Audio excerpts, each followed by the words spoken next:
vamos lá, gente. O tema de hoje de saúde parece até simples, né? Porque muita gente já desmaiou, muita gente desmaia quando fica sem comer ou em locais com muita aglomeração, com muito calor, mas também pode indicar um problema mais complexo, tá? Então presta atenção, porque a gente precisa entender quando essa perda de consciência indica alguma coisa mais preocupante. E para nos ajudar a entender esse mecanismo do desmaio, por que ele ocorre, quando é preciso a gente se preocupar, eu converso com a neurocirurgiã Tatiana Vilas Boas. Seja muito bem-vinda, doutora. Te convidar para sentar, para a gente conversar sobre desmaios. É muito comum? É uma doença prevalente na sociedade. Na verdade, a gente tem várias causas do desmaio, né? Uma que você acabou de citar, quando a pessoa tem um reflexo vasovagal, que às vezes fica muito tempo em pé, então o sangue ele não retorna corretamente ao coração, faz uma falha e aí esse sangue que fica represado nos membros inferiores quando você fica muito tempo em pé, em situações onde está muito quente, dias muito abafados. Então isso pode acontecer sim uma lipotímia, mas é aquela coisa, eu senti que vou desmaiar, muitas vezes a pessoa deita, senta, coloca as pernas para cima e já recupera, já volta assim. Então isso seria uma causa mais comum. E existem causas mais raras que são situações mais graves, né? Então pode ser uma crise convulsiva, existe uma crise que não é tônico-clônica generalizada, aquela que a gente conhece, que a pessoa se debate. Então tem pessoas que têm crises que são atônicas, que tem crises que são parciais simples, parciais complexas. Então muitas vezes o que aparenta pra gente, o que é o nosso sintoma, seria só uma perda da consciência.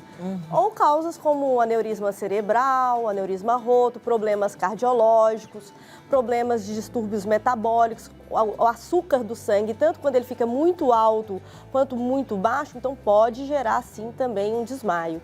Ou seja, se a pessoa então teve um desmaio ou teve até mais do que um, de repente numa semana, no mesmo mês, ela precisa procurar um médico para fazer uma investigação. Sim. Que pode não ser nada, mas pode ser alguma coisa. Pode ser uma arritmia cardíaca, pode ser um descompasso no ritmo do coração, pode ser um problema neurológico. Então, realmente, uma avaliação médica, ela é indicada sim. Existe alguma causa mais recorrente? A lipotímia, realmente, essa reação vasovagal é a mais recorrente. Aí essa daí a gente nem precisa se preocupar tanto, ou precisa também? É que assim, a gente tem que afastar as causas graves, mas essa é mais comum em mulheres, jovens, em ambientes onde fiquei muito tempo em pé, fiquei muito tempo, o ambiente estava muito quente, muito abafado, uma situação emocional às vezes um pouco mais estressante. Então, isso pode acontecer dessa lipotímia. Essa, dentro das causas, seria a causa menos grave. Tá. E aí, a segunda causa mais recorrente, então? Aí, as alterações da glicemia, né? Tanto o açúcar do sangue muito baixo ou muito alto. E por que isso acontece? O açúcar, ele é a comidinha do cérebro. Então, o nosso cérebro, ele depende do açúcar para funcionar. Então, quando o açúcar baixa muito, falta, na verdade, a glicose para fazer o cérebro funcionar. Ou aí também teria a hiperglicemia, que na verdade é quando a pessoa tem diabetes, geralmente diabetes tipo 1, que são insulino-dependentes, às vezes a pessoa não sabe ainda que tem diabetes, e entra às vezes até num coma cetótico, quando o açúcar fica muito, muito, muito alto, mas o cérebro não consegue retirar, porque não tem insulina, então ele não consegue retirar essa fonte de energia do sangue. De toda forma, gente, eu acho que é importante entender que assim, não dá para falar, desmaiei e deixa pra lá, né? Algumas pessoas relataram desmaio como o primeiro sintoma da Covid-19. E aí, no caso, esse desmaio está relacionado ao quê?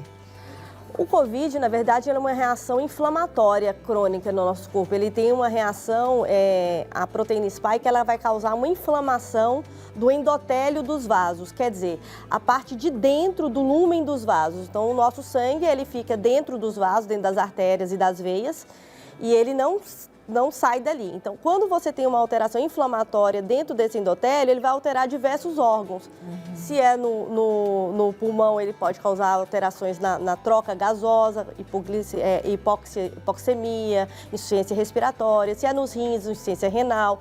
Se é no cérebro, uma falta da regulação, da autorregulação cerebral. Porque, na verdade, o nosso cérebro é que manda para saber, olha, eu estou sentada, então o retorno venoso está X, eu preciso manter uma pressão de Y. Olha, a minha pressão do organismo, ele está, sei lá, eu estou em um estado febril, então eu tenho que, às vezes, trabalhar um pouquinho mais o coração, às vezes fica um pouquinho mais taquicárdica, para levar o ATP, a fonte de energia necessária para o órgão que está sendo impactado naquele momento. E o Covid, ele acaba alterando o nosso corpo como um todo, inclusive todas as artérias, todas as veias que causam essa dificuldade de regulação. Olha só, né? Eu perguntei para a gente entender como é complexo, né? Então, num processo inflamatório, por exemplo, como Covid-19, a gente já entende que esse desmaio é porque tá ali tudo meio bagunçado. Ou seja, um desmaio pode realmente representar que algo está bagunçado, precisando de cuidado, né? Com certeza. De cuidado sério. Com certeza. E também um desmaio pode ser uma causa, por exemplo, de uma arritmia cardíaca. Pode ser causa, por exemplo, de um problema neurológico mais grave. Às vezes um aneurisma, às vezes uma malformação arteriovenosa, uma alteração, por exemplo, da circulação do líquor do cérebro. Então tem várias causas que podem levar ao desmaio. E que médico seria o ideal para o paciente que anda desmaiando ou desmaiou eventualmente procurar?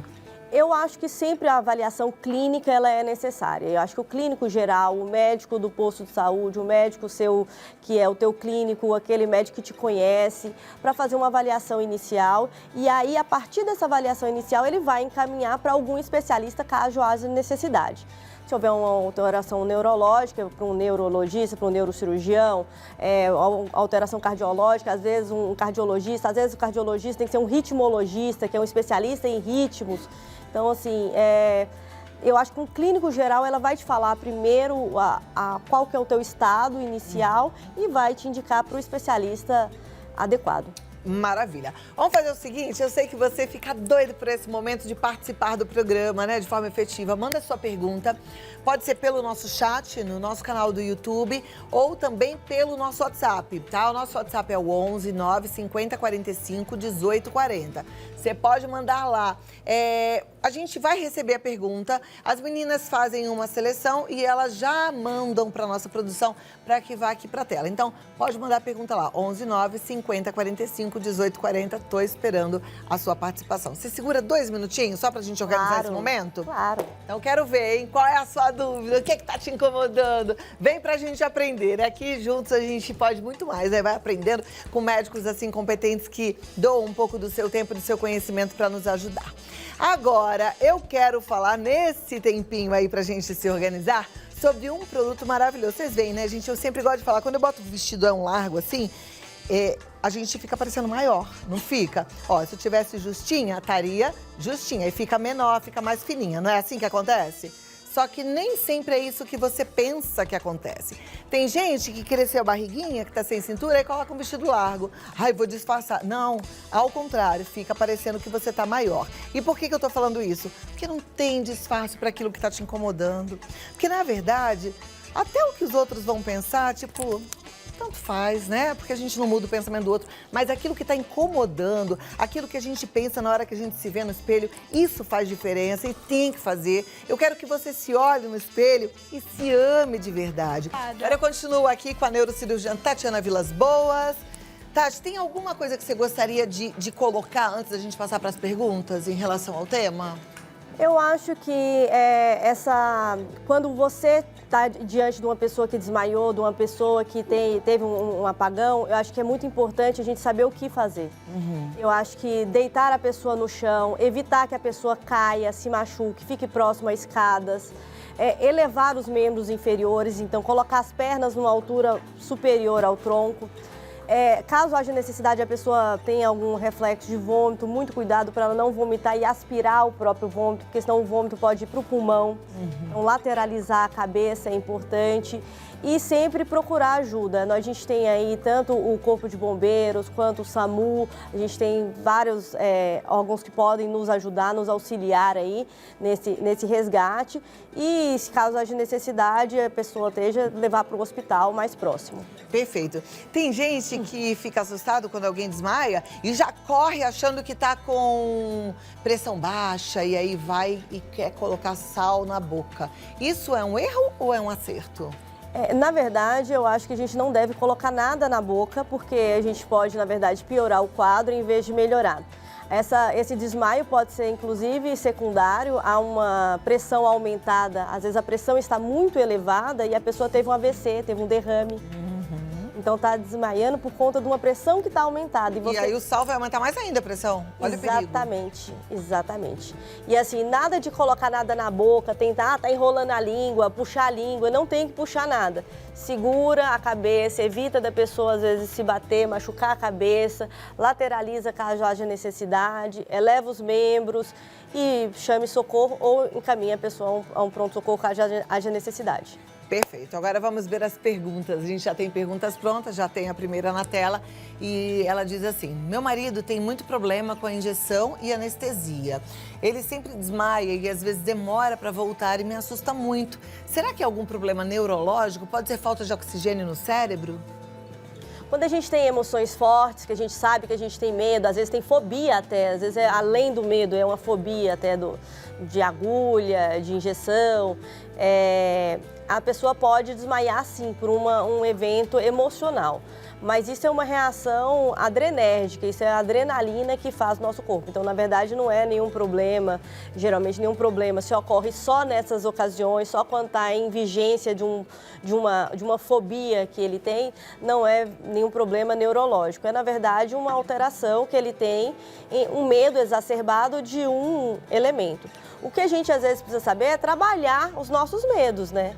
Então, a gente tem que, muitas vezes a gente faz terapia, exposição aqueles eventos, conversas sobre para ressignificar aqueles eventos na nossa vida. Saber por que eu tenho tanto medo da injeção, por que eu tenho tanto medo da agulha, o que está me levando a ter uma reação dessa. Então, muitas vezes são oportunidades de crescimento. É verdade, você falou tudo. E desmaiar com frequência faz mal? Faz. Com certeza. Cada vez que você desmaia, você está faltando, muitas vezes, ou oxigenação, ou nutrição, ou sangue chegar no seu cérebro. Não é normal. Fora que você está em risco, porque às vezes você pode estar perto de uma escada, pode estar perto de um fogão, uma água quente. Então, você pode colocar a sua vida em risco. Às vezes, subir no banquinho. Se você desmaiar em cima do banquinho. Exato. Tá vendo? É importante mesmo a gente tratar. Tem gente que tem medo de eletricidade, vai trocar uma lâmpada, fica com medo de desmaiar. Olha aí o perigo, né? Perigo. Vamos para a próxima pergunta, gente. Fico muito contente com a participação de vocês. A Fernanda diz assim: tive um desmaio, minha vista ficou com um clarão muito forte. Passou cerca de 1 minuto para retornar. Costumo ter sempre pressão baixa, mas nunca aconteceu um desmaio. Tenho apenas 18 anos. Não entendi. Eu acho que não teve desmaio pela pressão baixa, mas ela teve um desmaio uma vez. Às vezes, mulheres magrinhas, às vezes pequenininhas, tendem uma pressão mais baixa. Às vezes a pessoa confunde a pressão a 12/8 é de um homem, 70 quilos, né? Então, às vezes a mulher ele tem uma pressão 9,6, para ela, a minha, por exemplo, é 9,6. Eu falei 9,6 porque a minha geralmente é 9,6. Então, assim, às vezes a pressão baixa, baixa para quê? Então, às vezes a pressão é normal, ela está considerando a pressão baixa, mas a pressão às vezes é normal para o biotipo dela. Se teve um desmaio e a visão ficou clara, um clarão muito forte, tem que avaliar, sim, o que aconteceu. Tem que investigar o porquê. Gente, eu amei essa colocação da doutora Tatiana, porque assim, a gente sempre ouve que pressão normal é essa, 12/8. Olha, que incrível, e realmente não é um padrão para todo mundo. Se a pessoa é pequenininha, levinha, a pressão pode ser menor e não baixa, ela é normal. Ela é normal para aquela pessoa. Maravilha, amei aprender isso. Vamos lá, próxima pergunta na tela, da Daniela, ela é de Palmares do Sul. Sofro com tonturas e o clínico geral da minha cidade me disse que seria labirintite. Tomo um remédio e ainda persiste. O que faço? A tontura a gente tem que avaliar se ela é uma tontura de origem periférica ou se ela é de origem central. Então, se ela é de periférica, você tem os canais semicirculares no ouvido médio que a gente tem aqui, que faz com que a gente saiba se a gente está com a cabeça para cima, para baixo, para um lado, para o outro. Dentro desses canais tem umas bolinhas chamadas utrículos. Então, quando a gente abaixa a cabeça, os utrículos vão todos para frente. Quando a gente levanta, os utrículos vão para trás. E muitas vezes acontece de um utrículo ficar preso. E aí dá essa sensação de tontura. Que aí a síndrome de Meniere, a vertigem paroxística benigna aguda, tem algumas causas que são avaliações, que seria a labirintite, que a gente conhece. Então, geralmente, elas melhoram com a medicação e com algumas alterações, como aumento da ingesta hídrica, então tomar bastante líquido, bastante água para hidratar, para que esses utrículos fiquem bem hidratados. Existe fisioterapia para você dessensibilizar o ouvido médio, é bem interessante. E agora você tem que saber se é realmente só isso, porque se uma tontura é persistente, pode não ser a parte externa, pode ser um problema lá no cérebro. Inclusive, sei lá, um tumor, um chivanoma pode dar tontura, uma isquemia cerebelar, uma alteração da paica, da aica, também pode cursar com tontura. Então, você tem algumas causas que são centrais que necessitariam investigação com uma ressonância, métodos de imagem, para investigar se são central ou periférica. Ok. As pessoas estressadas, às vezes, falam que elas sentem tontura em função do estresse. Aí seria que tipo de tontura? Geralmente é periférica. É periférica. Geralmente é periférica. Próxima pergunta, então, vamos lá para a tela. Ó, quem ainda não mandou, corre lá, 11 9 50 45 18 40. É verdade que a pessoa portadora de algum problema de coração tem desmaios? Se sim, por quê? Bom, é verdade sim, é uma causa muito prevalente dos desmaios, são os problemas cardiológicos.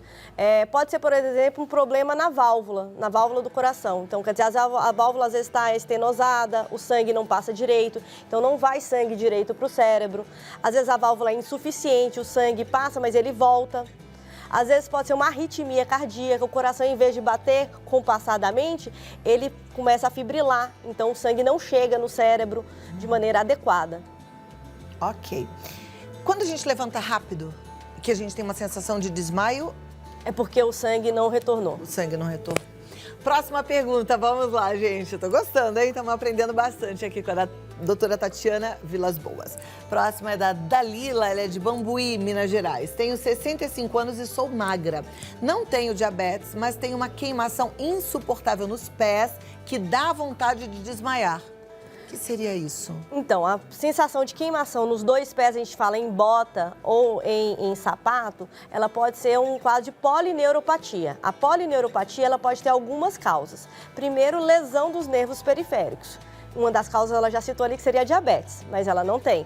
Mas existem outras causas, hipotiroidismo, alterações secundárias à medicação, por exemplo, quem já fez uso de quimioterapia, então, às vezes pode ter uma polineuropatia, pode ser até inclusive problemas nas raízes que saem lá da coluna, nos nervinhos, que os nossos nervinhos dos pés, eles saem lá da coluna. Então pode ser alguma alteração de múltiplas raízes lá da coluna. E isso tem cura? Por exemplo, você falou do hipotireoidismo, se tratar, fica tudo ok?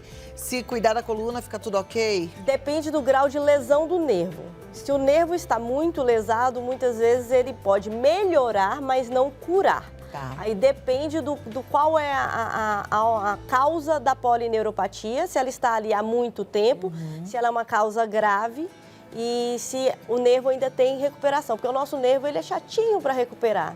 Tá vendo? Praticamente todas as doenças têm isso, né? Se a gente faz o diagnóstico precoce, a chance de cura é muito maior. Muito maior. Por isso é que eu falo, assim, a gente não sente uma dor à toa. A dor, ela de alguma forma é muito nossa amiga, porque ela nos avisa. Um desconforto é amigo que avisa. Avisa o quê? Ficar parada reclamando da vida? Não. Avisa pra você correr, procurar ajuda, procurar um médico, procurar um pronto-socorro. A gente tem que ser muito responsável. Esse corpo é maravilhoso, presente de Deus, mas tem que cuidar, porque senão a gente tá fazendo mau uso, né? Eu costumo falar que dor é para preservação da espécie. Dor é para você não pisar no espinho, não queimar a mão no fogo. Dor é o teu corpo avisando o teu cérebro que tem alguma coisa errada.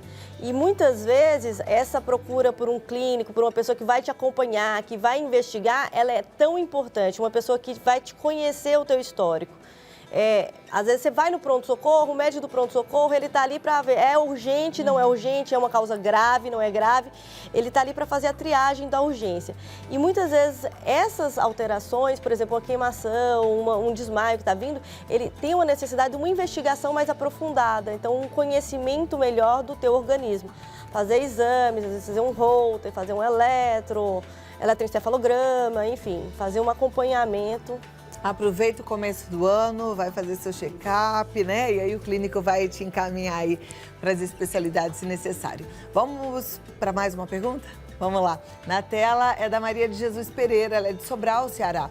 Desmaiei 2 vezes na academia, devo me preocupar? Pegar peso muito extenuado pode gerar desmaio, mas toda causa de desmaio, principalmente em exercício físico, precisa ser investigada. Precisa sim, precisa passar com um cardiologista. Tanto que muitas vezes antes da gente ir para academia, é necessário ter Exatamente. Né? E eu vou falar uma coisa para vocês, hein? Vocês sabem que eu amo academia, que eu treino sempre.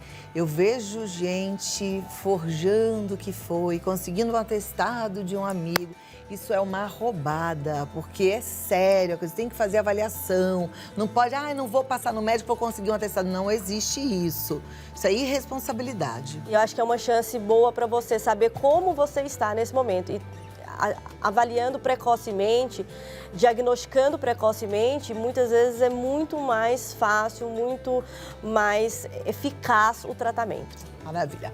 Próxima pergunta, vamos lá para a tela. Ela não se identificou, mas diz: as tonturas frequentes podem progredir para desmaios?